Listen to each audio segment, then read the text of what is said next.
Mae bwyd yn bwysig iawn i bob un ohonyn ni. Rwy'n ni'n bwyta bwyd bob dydd, brecwast, cinio, te a swper. Ac ambell i afal, oren, banana yn y canol hefyd. A weithiau ar y chlysurion arbennig, rwy'n ni'n mynd allan am bryd o fwyd gyda'n ffrindiau. Neu yn ei gwahodd nhw draw i'n cartrefi am gacen neu bryd o fwyd. A weithiau, allwn ni gael pryd o fwyd yn y capel hyd yn oed. Yn y ffilm fer hon, rwy'n ni eisiau canolbwyntio ar un pryd o fwyd arbennig, sef Swper Olaf Iesu ar y ddeiar. Roedd wedi trefnu pryd o fwyd gyda'i ddisgyblion mewn ystafell yn Jerusalem. Dyma ddinas Jerusalem heddiw, dinas fawr, fodern, sy'n gartref i dros 800,000 o bobl. Mae dros 3 miliwn o ymwelwyr yn tyrru i'r ddinas bob blwyddyn hefyd, a llawer ohonyn nhw eisiau dweud y bod nhw wedi cerdded lle gerddodd Iesu. Pan oedd Iesu'n byw ar y ddeiar, y Rhufeiniaid oedd yn rheoli'r ardal, a doedd y ddinas ddim mor fawr a phrysur ac y mae hi heddiw. Yn y ddinas heddiw, mae'r cynaculwm, gair Lladin sy'n golygu ystafell fwyta. Mae llawer o arbenigwyr yn cytuno mai dyma leoliad yr ystafell lle bwytodd Iesu ei Swper Olaf gyda'i ddisgyblion. Doedd yr ystafell ddim yn edrych fel hyn yn amser Iesu, ond mae miloedd o bobl yn tyrru yma bob blwyddyn i gofio am y digwyddiad hanesyddol hwnnw. Marc, pennod 14, adnod 12. Ar ddiwrnod cyntaf gwyl y bara croew, hynny ydy y diwrnod pan oedd hi'n draddodiad i ladd oen y Pasg.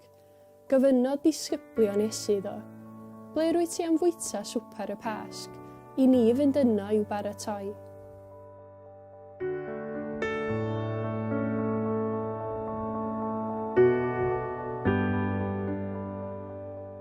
Felly, yn ystod gwyl Iddewig o'r enw gwyl y bara croew y digwyddodd y Swper Ola, ac roedd yn draddodiad i ladd oen y Pasg ar y diwrnod hwnnw.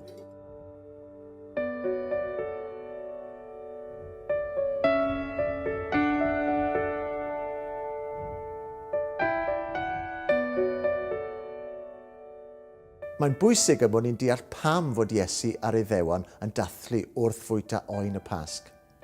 I'r Iddewon, roedd yr wyl yn mynd nôl i'w hen hanes fel cenedl pan ychybwyd nhw o fod yn gaethweision yn yr Aifft. Roedden nhw'n cael amser ofnadwy yna, yn cael eu camdrin a'i gormesu. Yn aml, roedden nhw'n cael eu chwipio, ac fe geisiodd y pharo ladd eu meibion i gyd mwyn cael gwared o'r genedl. Ond, cafodd o leia un o'r meibion yna i hachub, sef Moses. Ac ar ôl iddo fe dyfu, cafodd ei ddewis gan Dduw i arwain ei bobl i ryddid allan o wlad yr Aifft. Ond, roedd yn rhaid iddyn nhw ddilyn cyfarwyddiadau penodol. Exodus pennod 12, adnodau 21 i 23. Yna, dyma Moses yn galw arweinwyr Israel at ei gilydd ac yn dweud wrthyn nhw, ewch i ddewis oen neu fynd gafr i'ch teulu, i'w wlad fel aberth y Pasg. Rhoi gwaed yr anifel mewn powlen, yna cymryd swp o frigau isop, ei ddipio yn y gwaed a'i frwsio ar dop ac ochrau ffrâm y drws. Yna, does neb i fynd allan o'r tŷ tan y bore wedyn. Bydd yr arglwydd yn mynd drwy wlad yr Aifft yn taro'r bobl. Ond pan fydd e'n gweld y gwaed a'r ffrâm drws unrhyw dŷ, bydd yn pasio heibio'r tŷ hwnnw. Bydd e ddim yn gadael i farwolaeth ddod i mewn a tharo eich teulu chi. Roedd y Pasg cyntaf yn pwyntio ymlaen at Iesu, oen Duw.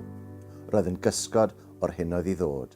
A chybwyd bywydau'r Israelied am fod oen heb ddim o'i le arno wedi ei ladd, wedi ei aberthu.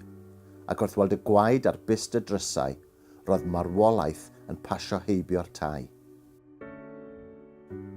Rydyn ni'n gwybod fod oen wedi cael ei ladd i baratoi'r Swper Olaf i Iesu a'i ddisgyblion. Roedd hyn yn rhan o ddathliadau gwyl y Pasg, pan oedden nhw'n cofio am gael eu hachub o wlad yr Aifft yn ystod amser Moses.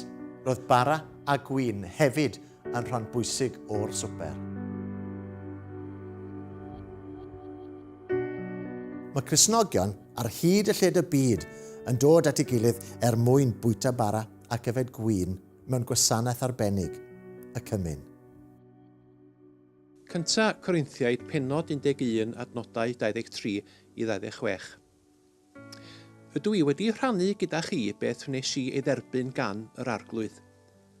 Ar y noson honno pan gafodd ei fradychu, cymerodd yr arglwydd Iesu dorth. Ar ôl adrodd y weddi o ddiolch, dyma fe'n ei thorri a dweud, dyma fy nghorff sy'n cael ei roi drosoch chi, gwnewch hyn i gofio amdana i.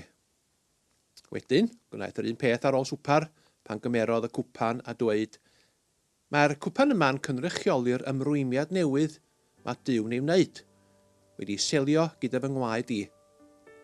Gwnewch hyn i gofio amdana i bob tro y byddwch yn yfed ohono.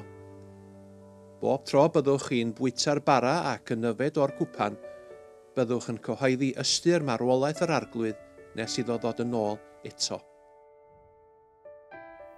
Dwedodd Iesu bod y bara'n cynrychioli ei gorff a'r gwin yn cynrychioli ei waed. Wrth gymryd rhan yng ngwasanaeth y cymyn, mae Cristnogion yn cofio am aberth Iesu ar y groes. Wrth feddwl mwy am y Swper Olaf, rydyn ni'n cael cyfle i ystyried rhai o hanesion pwysicaf y Beibl. Gobeithio gewch chi amser gwerthfawr yn trafod gyda'ch gilydd.